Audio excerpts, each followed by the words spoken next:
Ijazah nanti akan kami buka pada saat diminta oleh pengadilan, oleh hakim. Saya itu sebetulnya sedih. Sedih karena apa? Kalau proses hukum mengenai ijazah ini maju lagi ke tahapan berikutnya. Saya kasihan, tapi ya ini kan sudah keterlaluan, jadi ya kita tunggu proses hukum selanjutnya. Saya sebenarnya sudah kontak dengan ahli digital forensik dari Amerika. Dr. Ismond sudah kontak dengan Jepang. Dr. Tifa juga sudah dapat. Intinya adalah mereka siap bantu. Tapi memang ketika di Indonesia baru ada Lab 4 dari Polri, mungkin next kita harus punya pikiran ke depan. Oke, tapi kalau sekarang ke depan itu negara-negara seperti Amerika, karena ada Virginia bahkan. Dia punya Virginia, namanya adalah Virginia Department of Forensic Science. Bahkan Filipina pun udah pernah. Jadi nggak apa-apa. Kalau sekarang kita tunggu hasil dari Lab 4, kita hormati. Tetapi harus terbuka. Ijazahnya ditunjukkan ke masyarakat dan setidaknya kita bisa lihat hasilnya detail, Mbak, kayak kita uji lab. SGOT, SGPT berapa, gula darah berapa, jangan hanya hasilnya itu satu kalimat saja, ini asli atau ini tidak asli. Kalau hasil itu detail rinci, insya Allah kita hormati, tapi kalau hasil itu tampak mengada-ada ya jangan begitulah. Apa hukum membeli ijazah? Apakah ada dalil Islam yang menghukum boleh membeli ijazah? Satu, man ghasyana falaysa minna. Siapa yang menipu, maka dia bukan umat Nabi Muhammad SAW. Dibeli ijazah S1, padahal tamat SMA. Menipu apa tak menipu? Bohong. Ijazah S1 dipakai ikut tes PNS, lulus, dapat gaji, jadi pegawai 30 tahun. Gajinya haram. Pensiunnya haram. Hi, welcome back to my channel AF Media. Bismillah, hari ini Senin 26 Mei 2025. Semoga panjenengan semua senantiasa mendapat rahmat dari Allah Subhanahu wa Ta'ala. Amin. Ya. Selama 3 bulan terakhir, setidaknya ada 3 topik ya yang paling banyak dikonsumsi oleh netizen menurut pandangan saya pribadi ya. Yang pertama, Jokowi dengan ijazah yang agak lain katanya, potensial menimbulkan tanda tanya. Yang kedua, KDM dengan kerja-kerja luar biasanya ya, fenomenal, yang di satu sisi menyenangkan banyak orang, tapi di sisi lain mulai menyinggung pihak lain ya. Dan yang ketiga, Pak Prabowo dengan program MBG-nya. Di satu sisi banyak mengenyangkan dan menyenangkan anak-anak pelajar Indonesia, tapi di sisi lain juga membuat sejumlah pelajar keracunan di beberapa daerah. Nah, pada kesempatan ini izin ya saya menyampaikan pandangan pribadi saya ya, soal dugaan ya ijazah UGM palsu Pak Jokowi, mantan Presiden Republik Indonesia. Tapi seperti biasa ya, saya mau spill lagi nih beberapa sambung pucuk durian bawor pada panjenengan semua. Ada yang berhasil dan ada yang gagal. Nah, kita coba yang mulai ini. Yang ini adalah yang baru saja berhasil ya, daunnya ini ya mulai pecah ya, mekar daunnya ini ya. Oke. Yang ini juga berhasil. Ini ya. Ini. Dan belum saya buka ikatannya ya, mungkin dalam 1 bulan ke depan ya. Ini dia. Ini juga berhasil. Ini abangannya ini. Mungkin saya akan buka di minggu-minggu pertama ikatannya ya, bulan Juni nanti. Oke. Kemudian yang ini adalah yang gagal. Coba perhatikan ini. Ini bukanlah entresnya yang tumbuh, tapi dari seedlingnya, karena entresnya ini sudah mati ya. Jadi ini gagal. Ini juga gagal. Nah ini entresnya ini sudah mati. Ini ya kelihatan. Tapi ini adalah tumbuh dari bagian hipokotilnya ya. Jadi ini gagal. Nah ini juga gagal ya, tidak sedikit. Ini juga gagal. Kelihatannya ini adalah bagian yang entres yang saya sambung mati.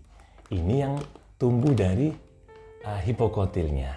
Nah, kalau ini saya teruskan tumbuh, ya memang bawor juga, tapi ini termasuk sambung pucuk palsu, ya. Nah, itu dia. Oke, dan memang kabarnya banyak juga dijual okulasi yang palsu. Jadi hati-hati saat panjenengan membeli bibit durian. Oke, balik ke topik soal ijazah UGM Pak Jokowi. Di sini saya tidak masuk pada pembahasan apakah asli atau palsu. Tentu masing-masing kita punya penilaian sendiri dan itu bergantung pada posisi kita. Apakah sebagai pendukung Pak Jokowi yang percaya penuh ya ijazahnya asli tanpa syarat ya. Kemudian apakah sebagai kelompok yang kontra Pak Jokowi yang penuh kecurigaan sejak awal ya, tidak akan percaya selama belum melihat langsung dan belum diuji secara transparan. Dan atau kelompok yang netral, maksudnya yang berpikir sudah tapi belum. Maksudnya sudah tahu dinyatakan asli karena pernah daftar ke KPU dulu ya, belum yakin karena proses pembuktiannya kemarin oleh Bareskrim Polri terasa nanggung banget ya, terlalu sepihak. Nah, tapi kelompok netral ini tetap berbaik sangka terhadap Pak Jokowi maupun pihak yang menggugatnya. Intinya wait and see ya, menunggu sambil melihat, dan saya termasuk kelompok ini. Nah, kemudian adapun pandangan pribadi saya adalah sebagai berikut. 1, jika nanti Roy Suryo, Rismond Sianipar, Dr. Tifa dan kawan-kawan dihukum pidana penjara karena tuduhan mereka sebagaimana Bambang Tri dan Gus Nur, maka kesalahan ataupun tindakan melawan hukum mereka dan atau dosa mereka sudah selesai tuntas di dunia karena mendekam di penjara. Terlepas mereka sempat melihat dan memeriksa fisik ijazah Jokowi atau tidak ya. Nah itu ya, tidak sama sekali, tidak masalah ya. Tapi tuntas dosanya maupun kesalahannya kepada sesama manusia di bumi, di dalam kehidupan dunia ini. Nah, kemudian yang kedua, jika Jokowi benar adanya ya punya ijazah UGM asli, maka dia berhak mendapatkan pengakuan dan penghormatan dari semua pihak dalam konteks ijazah ini. Dan jangan lagi ada nanti ya pihak-pihak yang merecoki ijazah beliau yang seperti ini ya. Itu juga berarti semua fasilitas yang diberikan oleh negara, baik selama menjabat sebagai presiden 10 tahun maupun setelah purna tugas ya, adalah layak dan halal untuk dinikmatinya. Nah, kemudian yang ketiga ya. Ini kemungkinan jika entah bagaimana ya tanpa bisa diketahui oleh publik sampai kemudian nanti Pak Jokowi ya katakan maaf meninggal dunia, ternyata ijazah UGM Jokowi tidak asli atau aspal ya, maka kebalikan dari poin 2 tadi akan berlaku pada Pak Jokowi. Kesimpulan akhirnya adalah bahwa untuk orang muslim tentunya harus percaya bahwa banyak nanti perselisihan di muka bumi ini yang tidak selesai di sini, tapi nanti akan diadili di akhirat dan Allah akan menjadi hakimnya. Oke? Dan ngomong-ngomong tentang perbuatan bohong, ya di alam Al-Quran sudah disebutkan Allah hukuman-hukumannya, ancaman-ancamannya. Di antaranya dalam surat An-Nahl, surat Yunus, dan juga surat Asy-Syura. Yang paling pas untuk saya sampaikan adalah bunyi ayat An-Nahl ya. Surat An-Nahl ayat 105 kalau tidak salah.